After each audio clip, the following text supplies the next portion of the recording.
Spain की तरफ से एक और गुड न्यूज़ आ गई है और सारी कंफ्यूजन खत्म हो गई है कि अभी सबको पेपर मिलेंगे और जिनकी इम्पाद्रोनामेंट हुई भी है उनको तो मिलेंगे ही और जिनकी नहीं है उनको भी मिलेंगे। क्या क्राइटेरिया है, क्या डॉक्यूमेंट्स आपको रिक्वायर होंगे और कौन कौन सी चीज़ें आपको फॉलो करनी है, और ये भी आप थोड़ा सा सुन लें। Esta es una medida largamente trabajada, dialogada y necesaria. और आपको वर्क कॉन्ट्रैक्ट भी नहीं चाहिए और अभी सारी चीज़ें मैं एक्सप्लेन करता हूँ आपको। और जो नए नए लोग आना चाहते हैं स्पेन में उनके लिए भी जनाब बहुत ही अच्छी गुड न्यूज़ है। और आपको बता दूं कि यार स्पेन के लिए एक ताली तो ज़रूर बनती है क्योंकि यार शहजादा कंट्री है ये। और अभी भी अगर आप यूके में, फ्रांस में, बेल्जियम में, स्वीडन में कहीं धक्के खा रहे हो और आपको नहीं पता कि आपको डॉक्यूमेंट्स इन कंट्री ने देने हैं या नहीं, तो आप स्पेन में आके धक्के ठुड्डे खाएं, लेकिन स्पेन में धक्के ठुड्डे जो खाएगा वो पेपर लेके जाएगा। एनीवे अभी आपको सारी चीज़ें रिक्वायरमेंट बताता हूँ। सबसे पहले आपको बता दूँ जिनकी इम्पाद्रोनामेंट तो हुई हुई है, जिनकी नहीं हुई उनका आगे जाके बताता हूँ इसी वीडियो में। तो अगर आपकी इम्पाद्रोनामेंट तो हुई हुई है, क्योंकि कल जब मैंने वीडियो पोस्ट की तो लोगों ने कहा कि सलमान मैं अक्टूबर 2025 में आ गया था तो मुझे तो 5 महीने नहीं हुए, तो क्या मुझे पेपर मिल सकते हैं? ऑफ कोर्स मिल सकते हैं। क्यों? क्योंकि आपके पास जो टाइम है ना 30 जून 2026 तक का है।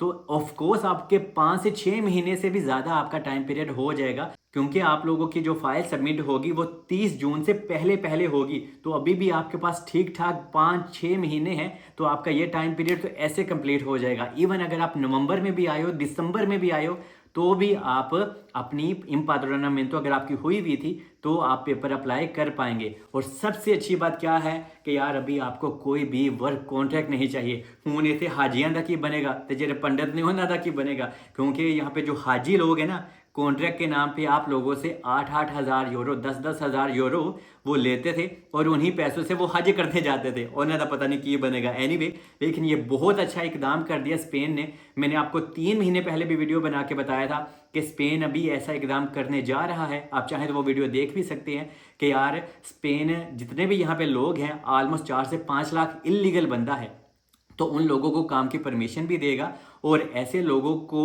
अपने डॉक्यूमेंट सप्लाई करने का भी मौका देगा, और वो भी विदाउट कॉन्ट्रैक्ट। तो ये स्पेन ने अभी ऑलमोस्ट कर दिखाया है, तो इससे अभी आप सब लोग फ़ायदा उठा पाएंगे। और इसमें मैं आपको बता दूं कि अगर आपने पहले से यहाँ पे आपको 2 साल हो गए और आपने अपने पेपर जमा करवाए हुए हैं, तो आपको अपने पुराने पेपर को कैंसिल या कुछ भी बंद करवाने की ज़रूरत नहीं है। ठीक है, जो चल रहा है उसको चलते रहने देना है आपने, क्योंकि जो इस तरह एरिया है और जितने भी एक्सपर्ट हैं वो भी यही कहते हैं कि जो और जिस तरह से चीज़ें चल रही हैं ना, अगर आपके पहले से ही फाइल जमा है तो आप उसको भी रहने दें, क्योंकि आपको कोई भी बाहा वगैरह या अपनी फाइल वगैरह को क्लोज करने की कोई ज़रूरत नहीं है। अगर गवर्नमेंट ने आपकी फाइल क्लोज खुद करनी हुई, क्योंकि नया कानून आ गया है, तो गवर्नमेंट खुद ही आपकी ऑटोमेटिकली पुरानी फाइल जो आपने दी हुई होगी, जिनको यहाँ पे 2 साल हो चुके हैं अपने इम्पाद्रोनामेंटो को लेके और उन्होंने आगे कॉन्ट्रैक्ट वगैरह लेके अपनी फाइल सबमिट वगैरह की हुई है, तो आपको कुछ भी नहीं करना, आपको सिर्फ इंतज़ार करना है। और गवर्नमेंट खुद ही जनाब अगर उन्होंने आपकी पुरानी फाइल कैंसिल करनी हुई तो वो कैंसिल कर देंगे, लेकिन मुझे नहीं लगता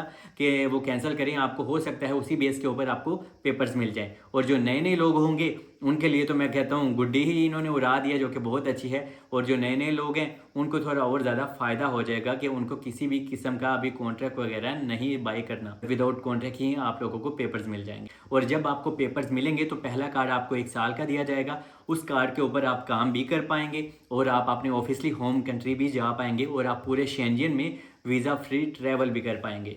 और अभी आपको अपना करैक्टर सर्टिफिकेट अभी रेडी नहीं करना। बहुत ज़्यादा लोग यहाँ पे आप लोगों के साथ कन्फ्यूजन फैला रहे हैं कि हाँ भाई आप सर्टिफिकेट रेडी करें, क्योंकि मैंने जब सारा रिसर्च किया तो आपको बता दूं आपको अपना करैक्टर सर्टिफिकेट एटलीस्ट 1 महीने बाद अप्लाई करना है, क्योंकि जो इंडिया के लोग हैं, इंडियन लोगों को ऑफिसली आज के आज ही अपने करैक्टर सर्टिफिकेट के लिए काम शुरू कर देना है, क्योंकि इंडियन एम्बेसी का थोड़ा सा पंगा है और थोड़ा लेट मिलता है। लेकिन पाकिस्तान का मैं कहता हूँ आजकल बहुत अच्छा है पुलिस क्लियरेंस सर्टिफिकेट बनाना, तो आप 1 महीने बाद अपना सर्टिफिकेट के लिए काम करना शुरू कर दें। और आपको एक फॉर्म चाहिए होता है, ये मैं आपको दिखा भी देता हूँ, अगर आपको दिख रहा है तो ये फॉर्म आप डाउनलोड भी कर सकते हैं, वरना आप एम्बेसी में जाके भी आप ये हासिल कर सकते हैं। इसमें आपकी एक फ़ोटो लगेगी, आपका नाम बता आपने लिखना है और आपका आईडी कार्ड आपके पास होना चाहिए। और इसका बनाने का तरीका आजकल बहुत आसान है पाकिस्तानी लोगों के लिए। तो जनाब आपने अगले महीने से अपना पुलिस क्लियरेंस सर्टिफिकेट ज़रूर अप्लाई करना है। और स्पेन में भी आपका कोई क्राइम नहीं होना चाहिए। ये आने वाले दिनों में आपको बता देगा स्पेन फिर से कि हाँ भाई यहाँ पे भी आपका करैक्टर साफ होना चाहिए। आपने कोई भी क्राइम अगर किया हुआ यहाँ पे तो आपको पेपर मिलने में बहुत प्रॉब्लम होगी। ये नहीं है कि हाँ भाई स्पेन सबको भी बांट ही रहा है, स्पेन कुछ रूल भी आपको देगा जो आपको फॉलो हर हाल में करने होंगे। और 30 जून तक हम लोगों के पास टाइम होगा कि हम लोग अपने सारे डॉक्यूमेंट्स वगैरह रेडी कर पाएंगे और अपनी फाइल वगैरह सबमिट कर पाएंगे। और सबसे अच्छी बात क्या है कि जितनी भी सियासी जमातें हैं ना वो भी इस कानून में ऑलमोस्ट सभी राज़ी हो चुकी हैं, जो कि इमिग्रेंट्स के लिए एक बहुत ही अच्छी और गुड न्यूज़ है।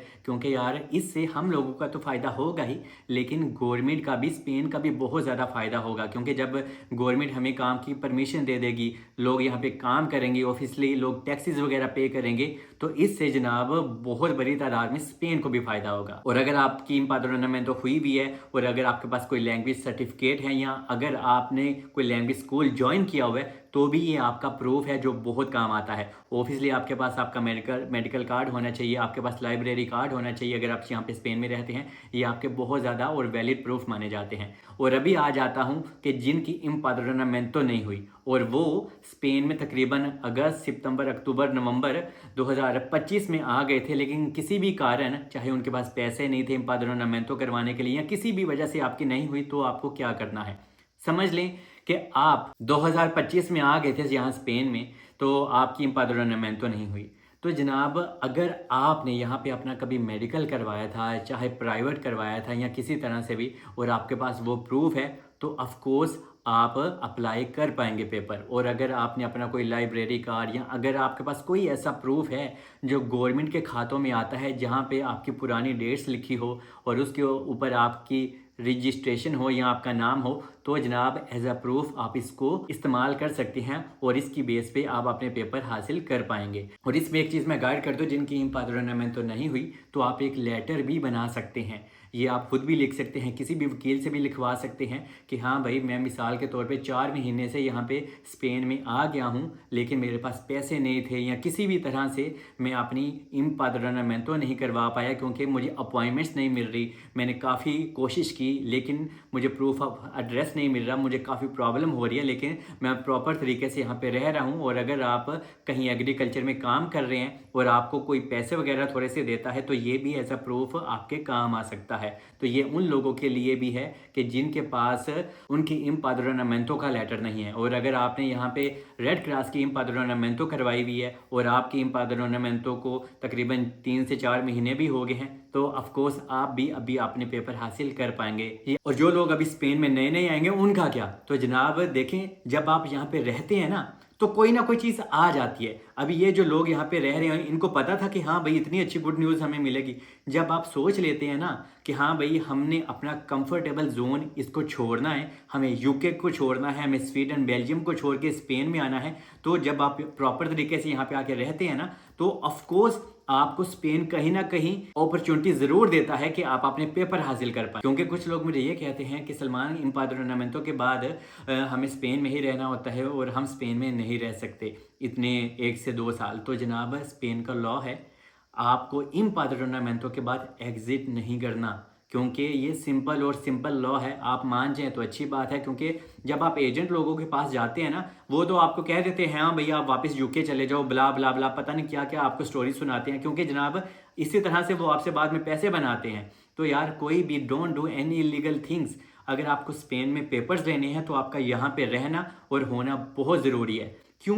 क्योंकि यहाँ पे आप रहेंगे तो ही तो आप प्रूफ बना पाएंगे अपने डॉक्यूमेंट्स वगैरह, अपनी टिकट्स वगैरह, अपना मेडिकल वगैरह। तो ये सारी चीज़ें यहाँ पे रह के ही पॉसिबल होती हैं। लेकिन अगर आप हमेशा हयाली पुलाव पकाएंगे और ये जनरल लोगों की बातें सुनेंगे जो मस्के भरी होती हैं कि हाँ भाई कोई नहीं असी तुहाडी इम्पाद्रोनामेंटो भी करा देंगे और असी तुहाडी जनाब पुरानी डेटा च तुहाडे प्रूफ भी बना देंगे, तो ऐसे ना करें। इससे आपका पैसे का ज़िया होगा और आपको टेंशन अलग से रहेगी। सो प्लीज़ अभी अगर आपने पेपर्स लेने हैं तो आपका स्पेन में यहाँ पे होना बहुत बहुत ज़रूरी है। तो इन शॉर्ट में ये सबके लिए गुड न्यूज़ है और जो लोग नए नए आएंगे उनके लिए भी कोई ना कोई अच्छा प्रोग्राम ही आएगा।